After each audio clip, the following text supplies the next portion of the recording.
శ్రీమాత్రే నమః. సంకటహర చవితి అంటే ఏమిటి? సంకటహర చవితి ఎందుకు చేయబడుతుంది? సంకటహర చవితి పూజ చేయాలని ఎవరు చెప్పారు అనేది ఈ వీడియోలో తెలుసుకుందాము.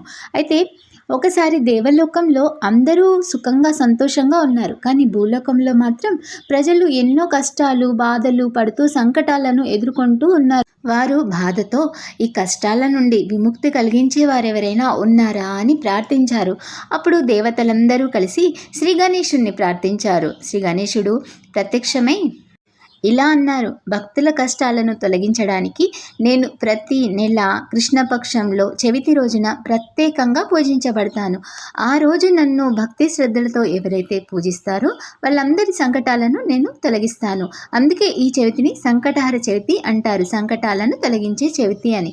అయితే మాఘమాసంలో సంకటహర చవితి యొక్క విశేషం ఏమిటి అంటే, ఈ మాఘమాస సంకటహర చవితి పేరు ద్విజప్రియ అనే పేరు.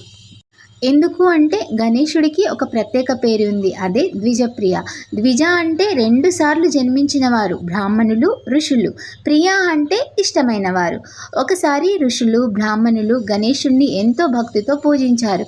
వారి భక్తికి ఆనందించి గణేశుడు మీరు నాకు ఎంతో ప్రియులు, అందుకే నేను ద్విజప్రియుడను అన్నారు. అందుకే ఈ సంకటహర చవితికి ఆ పేరు వచ్చింది. ఈ వ్రతం ఎలా చేయాలి అంటే, ఈ వ్రతాన్ని ఉదయాన్నే అంటే సంకటహర చవితి నాడు ఉదయాన్నే లేచి స్నానసంధ్యాదులు ముగించుకొని మనము గణపతిని ఆరాధిస్తూ సాయంకాలం వరకు మనము ఉపవసించి గణేశుడికి ధూపదీప నైవేద్యాలతో హారతి ఇచ్చి చంద్రదర్శనం చేసుకున్న తర్వాత మనం నివేదించిన ప్రసాదాన్ని మనం స్వీకరించవచ్చు. అయితే ఈ వ్రతం చేయడం వల్ల మనకి ఎలాంటి ఫలితాలు ఉంటాయి అంటే, అప్పుల బాధలు తొలగుతాయి, ఆరోగ్య సమస్యలు పోతాయి, కుటుంబ కలహాలు తొలగుతాయి, మనసుకు శాంతి కలుగుతుంది, అన్ని సంకటాలన్నీ పోతాయి అనేది అర్థము.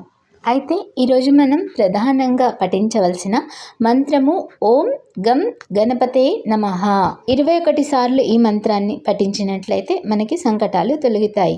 ఇంకా కష్టాలు కొంచెం ఎక్కువగా ఉన్నట్లయితే ఓం నమో భగవతే గజాననాయ సర్వ విఘ్న వినాశకాయ అనే నామాన్ని కూడా మనం రోజంతా పఠించినట్లయితే మనకి మంచి ఫలితాలు, శుభ ఫలితాలు లభిస్తాయి.